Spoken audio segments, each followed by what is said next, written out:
I don't think artists themselves know. Most artists you'll find they don't read very much, No. They don't have the sociological, but they have their own personal feelings, Yeah. And most of them, you ask them, why do you have these personal feelings? I don't know, I feel it, but historically you can account for it, Yeah. But I mean, you're a bit on the side of it. You can see historically why. I see that. I see that. And then I think, I think that was one. So if you really look at the Islamic thing, for you, for example, maybe you should go back and read some good books that have been written lately. And much of this thing is about the debate about modernity, Yeah.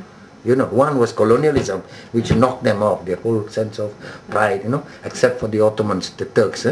Everybody else was conquered, I think that is one factor. And then there is a craving for the good old days, quote unquote, when we were powerful, when we were leading science, when we were, in mathematics, we were this, we were that. What do you mean when you say we? We means the Muslims. Okay. You understand?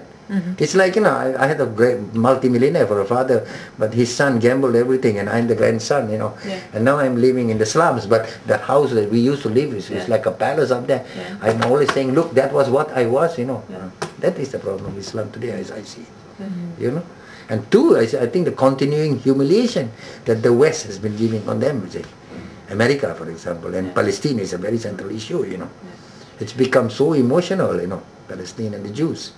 So there is an overgeneralization. All Jews, you talk to any Muslim here, they just say, Yahudi is bad, everybody is bad, For me, it's an oversimplification. They don't understand the intellectual contributions of the Jews in the 20th century, But this kind of thing. So it's not a very rational response to the West, And the third one, of course, as I see it, is, of course, they are very much in the position like in the Renaissance, I mean, or in the Dark Ages. For them, it's a God-centered world, And here you are getting a kind of godless world coming in, So it is a kind of existentialist philosophy against a God-centered world, religious world, These are clashes. So I sometimes question how real is our modern art in Muslim countries, for example, How real is, say, postmodernist art?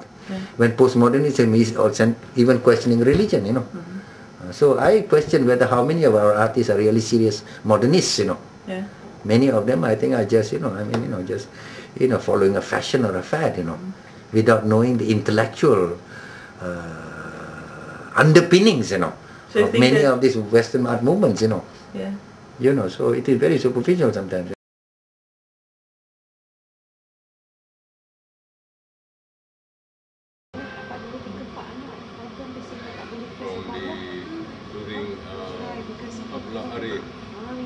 I check his journey and all that. That's not done by us yet. Yesterday don't matter if it's gone,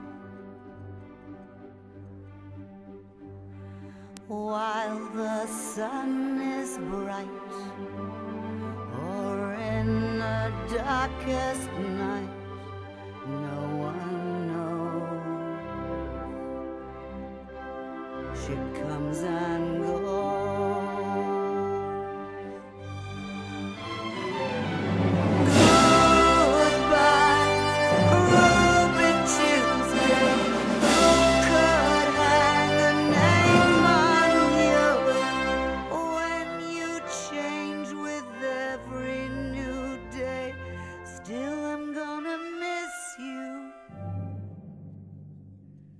There's no time to lose, I heard her say.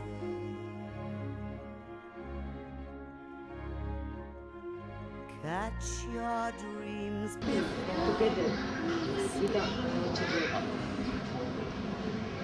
So what's the word? Option kan? An artist life here in Malaysia.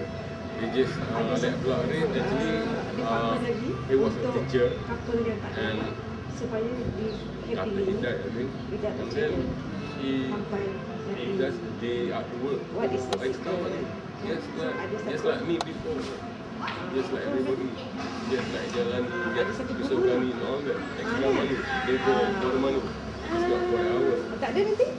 It's not for statement, it's not for the people, it's for themselves. Kahwin cerai, because tak ada. Tak ada